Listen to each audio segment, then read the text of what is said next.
Hi guys! Welcome to my YouTube channel. So, maraming nagtatanong guys about kay Bibi Pasaway nga guys. About dun sa nangyari sa kanya nung pina-check up namin siya guys. So, bakit ba tumitigas ang kanyang tae guys? So, sabi ng kanyang pedya guys is sa kanyang gatas. Allergy daw siya sa mga, yun nga sa gatas na iniinom niya guys. Kasi ang gatas ni Bibi Pasaway niyo guys is Nido 1 Junior siya guys. So, binigyan siya ng maraming medicine. Hindi naman sobrang dami guys. Siguro nasa 3, 4 yung medicine niya guys. So, yung isa, pampalambot daw ng tae. Yun yung Dolcolax na pang baby. Tapos, meron din na pinapasok sa pet guys. Tapos, meron din siyang binigay na ointment. Tapos, meron pang isa. Kalimutan ko yung isa guys. So, Dolcolax din yung pinapasok sa pet guys. Tapos, yung isang binigay niyang cream guys is yung pag nasugat niya yung pet niya. Kasi ang ugali ni Bibi Pasaway niyo guys, kapag tumatay siya ng matigas, yung puwit niya, imbis na ilalabas niya, iniipit niya. As in, kinocross niya yung, yung paa niya, para, para hindi lumabas yung tae niya. Kaya minsan naawa din kami sa kanya, na pag tumatay siya ng gano'n, iniipit niya yung paa niya kasi, gawa nga ng sobrang tigas ng tae niya. Kaya ang ginagawa namin guys is may pinapasok kami sa puwit niya para dumulas yung kanyang pupo. Kaya sinuggest kami ng pedya niya guys na palitan nga yung gatas niya, baka hindi daw niya hiyang yung gatas niya. Pero alam niyo guys, yung nagdadalawang isip din kami ni daddy kasi kung lagi na lang siya nagagamot, habang buhay na lang wali siya nagagamot. Pero hindi pa kasi kami masyadong nakaluwag guys, kaya tas lalo na ngayon, palabas ng baby number 2 namin, kaya sobrang hirap din sa amin. Kaya imbis na itinitiis muna namin siya sa gamot guys. Siguro meron that time din na makakaraos din kami. Yung pinalit pala sa kanya na gatas kay is Pediasure. Yun daw sabi ng kanyang pedya is good for yun daw sa pampalambot ng poops ni Bibi Pasaway niyo.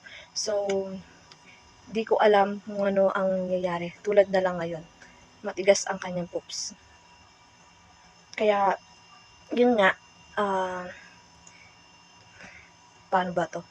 Um, ang magandang gawin muna ngayon is, may papasok na naman kami sa pit niya guys, tapos may papainom din kami sa kanya para lumambot yung tae niya. So, para sa amin din, mahirap din sa amin na bilang nanay na yung anak namin, nahihirapan siyang tumae. Hindi ko naman expect na habang lumalaki siya, yung parang hindi hindi naman sa hindi normal guys.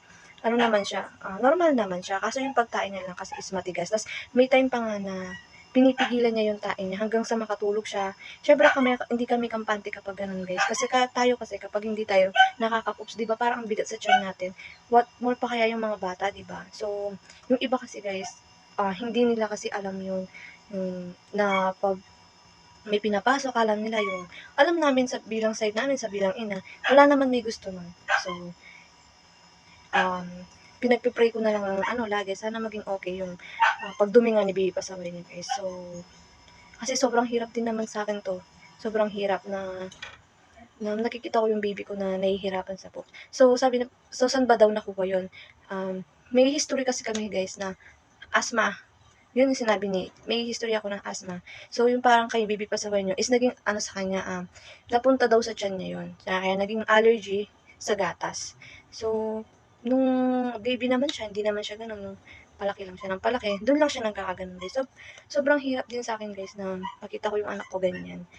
Sino bang nanay ang may gusto na nahihirapan yung anak, di ba?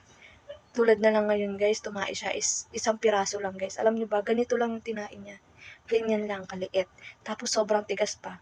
Ang pinagtataka lang namin guys, ang takaw niya sa tubig, promise.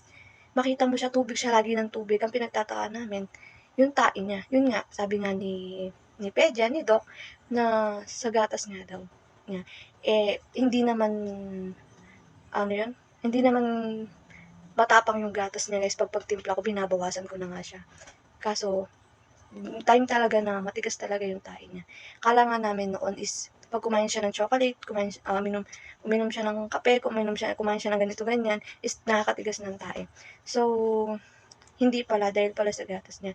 Kaya sana, dumating yung time, dumating yung, ah, araw, mabili namin yung kailangan ni Bibi pasaway niyo guys. So not now guys kasi sobrang ano pa kami ngayon, hindi pa talaga namin kaya. So, pag-pray na lang natin si Bibi pasaway guys na sana maging okay na siya. Kasi ako din ganun din yung pinagpipray ko. Ayokong nahihirapan yung anak ko. Kasi mahal na mahal ko yung bibi ko. Mahal na mahal natin yung mga anak natin. Sino bang hindi mahal yung anak natin? Di ba? Ako, sobrang love ko to. Kahit minsan kaaway ko to. So, dito na lang guys, sinashare ko lang at yan yung mga nag-comment sa akin na tinatanong ano ba daw nangyari sa baby pasaway nila. So, yan na po, nasagot ko na po ang katanungan nyo guys. So, sa mga gusto pa pong magtanong, libre lang pong magtanong. So, thank you for watching guys. Bye!